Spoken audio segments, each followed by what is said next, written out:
Students, मैं हूं सुजाता चौहान और आप सभी का अपनी ऑनलाइन टीचिंग क्लासेस में एक बार फिर स्वागत करती हूं। आज जो मैं लेसन लेकर आई हूं वो 9th क्लास का लेसन है और इसका टाइटल है ईश्वरन द स्टोरी टेलर और ये 3rd वीडियो है इस लेसन पर। तो चलिए स्टार्ट करते हैं ये video. You know, sir, this entire factory area we are occupying was once a burial ground, he started. Mahinder was jerked out of the pleasant reverie he had drifted into after the satisfying meal. I knew on the first day itself when I saw a human skull laying on the path. Even now, I come across a number of skulls and bones. Ishwaran continued. He went on to narrate how he sometimes saw ghosts at night. Eswaran ने कहा, श्रीमान जी, क्या आप जानते हो कि ये जो फैक्ट्री एरिया है ये पूरा पहले किसी समय में कब्रिस्तान हुआ करता था। महेंद्र इतना स्वादिष्ट भोजन करने के बाद विचारों में डूब गया था। यह सुनकर उसे एकदम से झटका सा लगा। ईश्वरन आगे कहता है, मैं तो पहले दिन से ये सब बातें जानता था क्योंकि मुझे रास्ते में एक खोपड़ी मिली थी और अब भी रास्ते में मुझे कभी कभी खोपड़ियाँ तथा हड्डियाँ पड़ी हुई मिल जाती हैं। और आगे वह यह भी कहता है कि कभी कभी मुझे रात को भूत भी दिखाई देते हैं।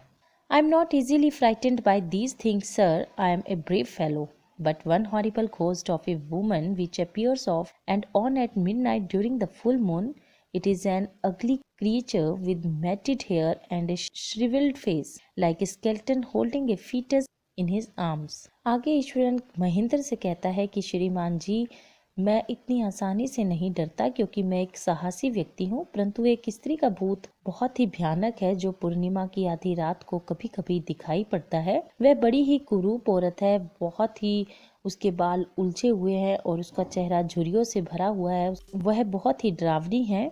वह कंकाल के समान है और अपनी गोद में एक भ्रूण उठाए हुए रहती है। Mahendra shivered at the description and interrupted rather sharply, "You are crazy, Ishwaran. There are no such things as ghosts or spirits. It is all a figment of your imagination. Get your digestive system examined and maybe your head as well. You are talking nonsense." Mahendra यह बात सुनकर कांप उठता है और वह आवेश में आकर, गुस्से में आकर ईश्वरन को टोक देता है और कहता है, तुम पागल हो ईश्वरन, भूत प्रेत नाम की कोई चीज़ नहीं होती।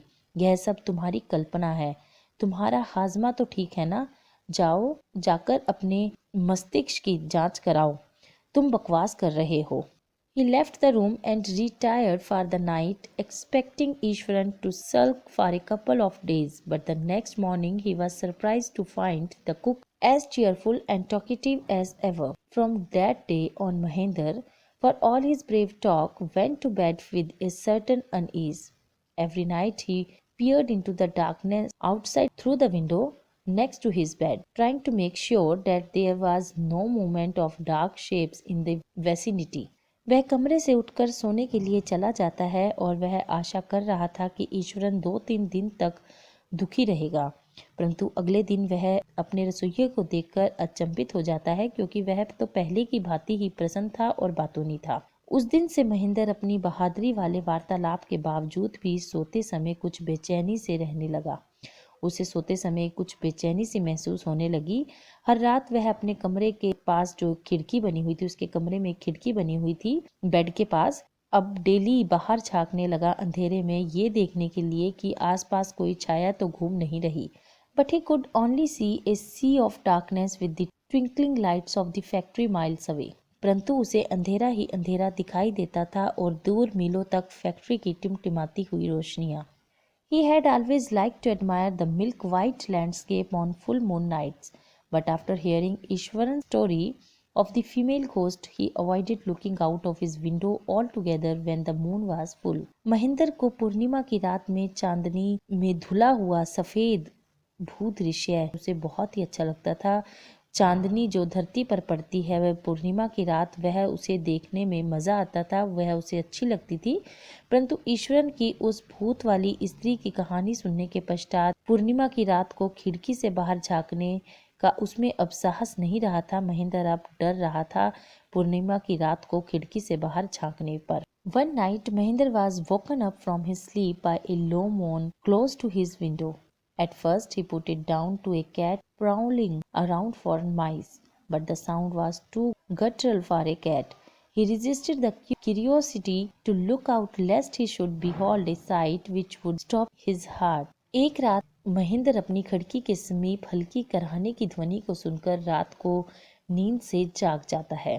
पहले तो उसने सोचा कि कोई बिल्ली चूहे को पकड़ने के लिए घूम रही होगी और ऐसी आवाज़ें निकाल रही होगी, परंतु जब उसने आवाज़ को सुना तो उसको लगा कि ये तो मानव कंठ से आती हुई कोई आवाज़ है, ना कि किसी बिल्ली की।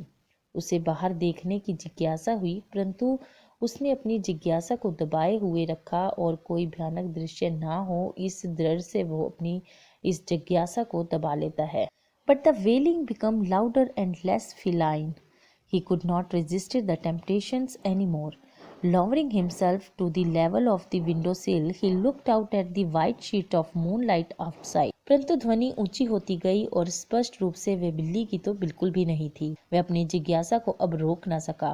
खिड़की के समीप बैठकर उसने बाहर चांदनी रात में झांका।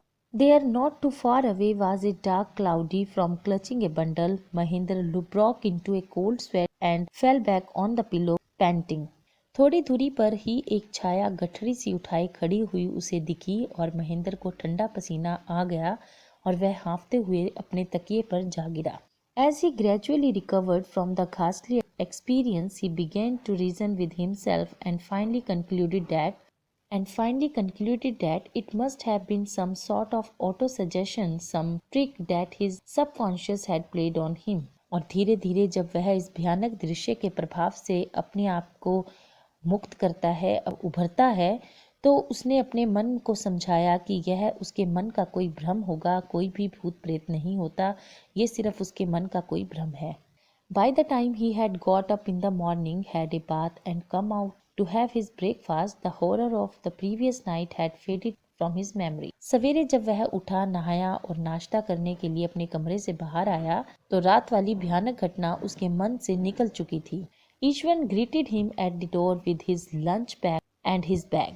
Just as Mahindra was stepping out, Ishwan grinned and said, "Sir, remember the other day when I was telling you about the female ghost with a fetus in its arm? You were so angry with me for imagining things." ईश्वर ने दरवाजे पर उसका दोपहर के खाने के packet व थैला थमाते हुए सत्कार किया और फिर हंसकर ईश्वरन ने कहा कि श्रीमान जी, आपको याद है जब मैंने आपको कल एक स्त्री की बात सुनाई थी कि उसके हाथों में भ्रूण था, तो आपने मुझे मेरी बातों को काल्पनिक कहकर मुझे किस तरह से डांट दिया था और नाराज हो गए थे। Well, you saw her yourself last night. I came running hearing the sound of mourning that was coming from your room. A chill went down Mahindra's spine. He did not wait for Ishwaran to complete his sentence. He hurried away to his office and handed in his papers, resolving to leave the haunted place the very next day. Mahendra को कपकपी छूट गई और उसने ईश्वरन का वाक्य पूरा करने की भी प्रतीक्षा नहीं की और वह सीधा जल्दी से अपने कार्यालय में गया और उसने अपने कागज दिए इस फैसले के साथ कि भूतों वाले स्थान को वह अगले दिन ही छोड़ देगा, और उसने अपना रेजिग्नेशन लेटर वहां पर दे दिया। और यहीं पर ये कहानी समाप्त होती है। आप सभी का धन्यवाद।